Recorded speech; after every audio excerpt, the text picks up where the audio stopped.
wedding chapels, and you're going from one to another, there's some really good things to consider. Of course, the first is the chapel beautiful? Are you happy when you walk in? Does it feel nice? That's the most important thing. But once you get past that and you say, okay, it feels nice here, there are a few other things to look at, and these are good practical questions. So here's your checklist. What's the capacity? Is it going to be big enough for the size group that you have? Keeping in mind that oftentimes the wedding ceremony has fewer people than the wedding reception. People will come for the food and the drinks, and they may make excuses not to come to the wedding. Is there a nice outside view if you want that? Now that is something that some places have and some don't. Here at Foothills Chapel we have a nice view behind us of the mountains. Other places you can't see anything outside. That might be something that you'll want.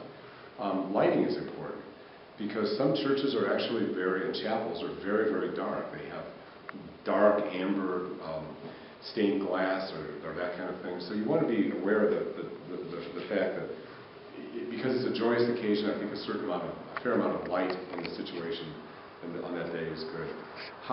Sit down on the pew. If you're at a chapel or a church, just go right over to the pew and have a seat. You know, if you don't have nice padding like this here, you're going to have a problem because people are going to really be squirming. They're going to be very uncomfortable if they're sitting on an oak pew with no padding. So just be aware of the physical comfort of your guests.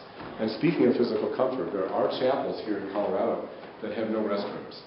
They either have nothing but a Super Bowl, some of them have no restrooms at all anywhere in the vicinity. So be sure you know about that. These are, again, practical things to consider that you might not think about otherwise. Get a real good idea of the estimated cost and the times available. Make sure they have indoor plumbing. I mentioned that before. Make sure that the dressing rooms are convenient for you, that it's not like in a completely different facility 500 feet away that you have to walk all the way across a campus or something like that. Do they have emergency supplies? That's a minor thing, but you know, on the day of the wedding it wouldn't be minor at all. And some places have that, some don't. Paved road access can be very, very important. Some of the places up in the mountains don't have paved road access, so that can be a problem.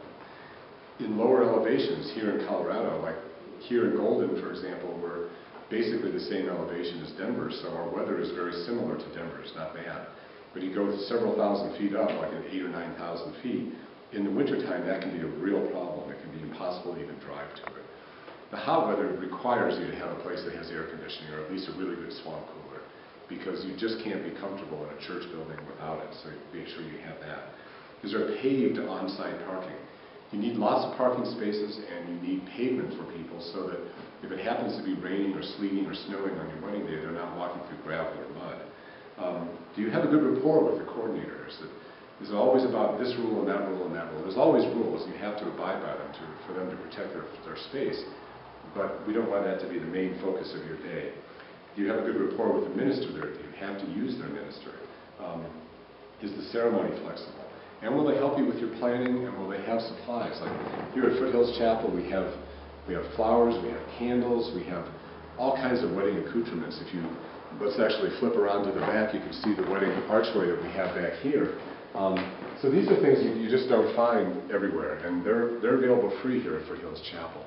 I hope when you decide on a chapel that you think about all these different things to make sure that the chapel provides you with everything that you need